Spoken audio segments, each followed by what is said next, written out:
Hello, my name is Praew, number 16.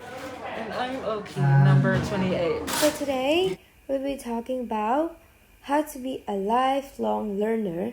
So let's begin. Learning is a lifelong journey. People who are successful, peak performers are on this journey. So you guys might wonder, what is a peak performer?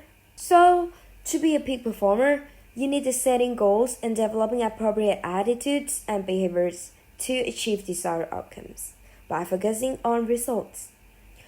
You should focus on your long-term goals and know how to break down goals into daily action steps by use the whole of your intelligence and abilities. Next is the key to reaching your peak. Anyone can develop the attitude of a peak performer, and it's not even difficult. It simply involves restructuring thought patterns. A positive attitude is one of the many components of self-management. Along with a positive attitude, there are 4 techniques that is very important.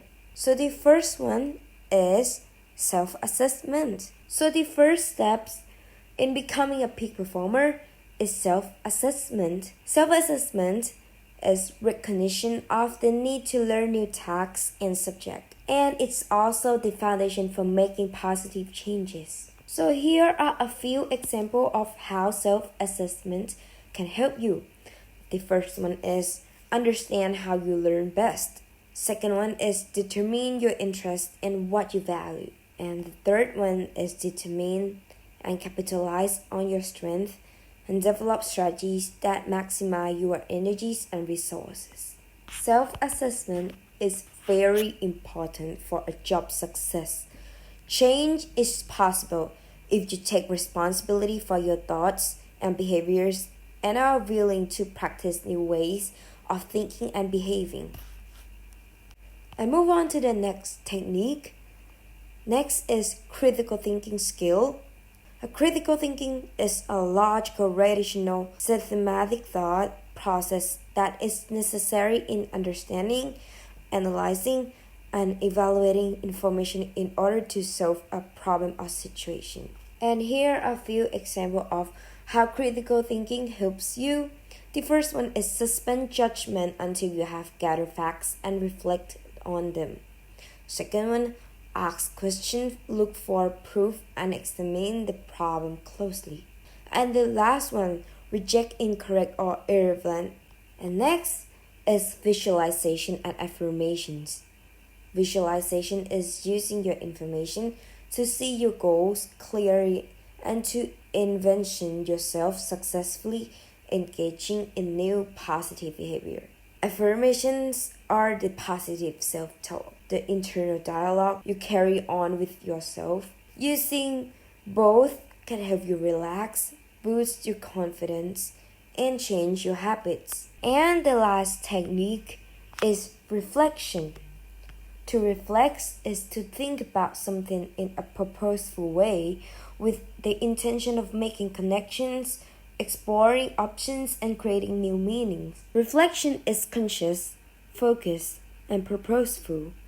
This ongoing reorganization is a key component of your intellectual development. It integrates critical thinking, creative problem solving, and visualization.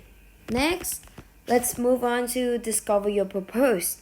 To discover your purpose, you need to have a personal mission statement. A mission statement looks at the big picture of your life, from which your goals and priorities will flow. When you have a sense of purpose and direction, you will be more focused and your life will have more meaning. Now let's talk about how to integrate both sides of your brain. So your brain has 2 systems by which it classifies information. One is linguistic and factual or left brain, and one is visual and intuitive or right brain. Although they are interconnected, one system is usually more dominant. You may favor one side of your brain, but the key is to use all of your brain power and integrate a variety of learning styles. Doing this enhances learning, memory, and recall. So your brain allows you to experience the world through your senses. One way to explore how you learn best is to ask yourself if you are a reader, listener, or a doer. A person who learns better by reading possesses a visual learning style. Someone who learns better by listening is considered an auditory learner, and a kinesthetic learner learns by touch and physical activity. Now, what is visual learners? Visual learners prefer to see information and read material. They are often holistic in that they see pictures in their minds that create feelings and emotion. And they are right brain dominant. The next one is auditory learners. Auditory learners are those who prefer to rely on their hearing sense. They may create rhythms or rhymes out of words and play music that helps them concentrate. And they are left brain dominant. The last one is kinesthetic learners. Kinesthetic learners are usually well coordinated, like to touch things, and learn the best by doing. They like to connect abstract material to something concrete.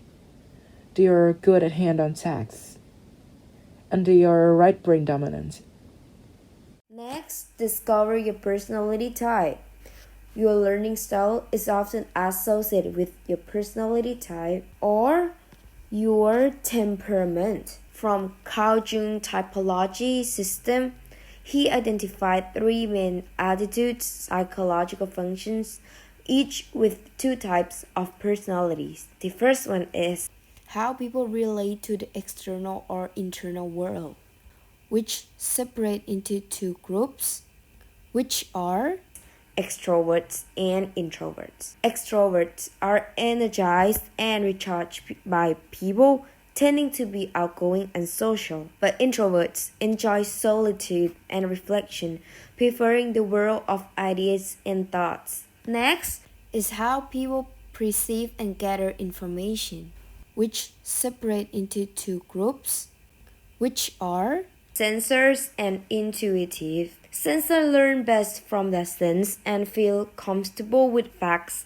and concrete data. But intuitives feel more comfortable with theories, abstraction, imagination, and speculation.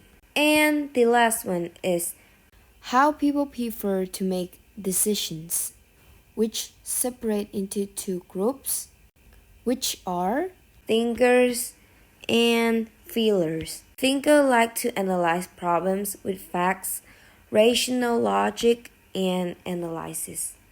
But feelers are sensitive to the concerns and feelings of others, value harmony, and dislike creating conflict. Then John's work inspired Catherine Briggs and her daughter, Isabel Briggs Myers, to design a personality test called the Myers-Briggs Type Indicator, also known as MBTI, which has become the most widely used typological instrument.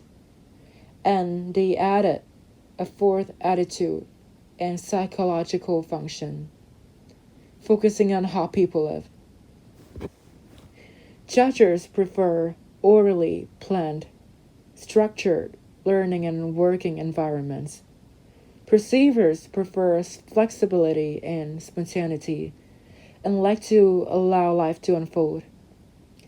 The MBTI provides 16 possibility of a personality combinations. The adult learning cycle. David Cope, a professor at Case Western Reserve University, developed an inventory that categorized learners based on how they process information. The first one is concrete experience, learned by feeling and personal experience. Second, reflective observation, learned by observing and reflecting.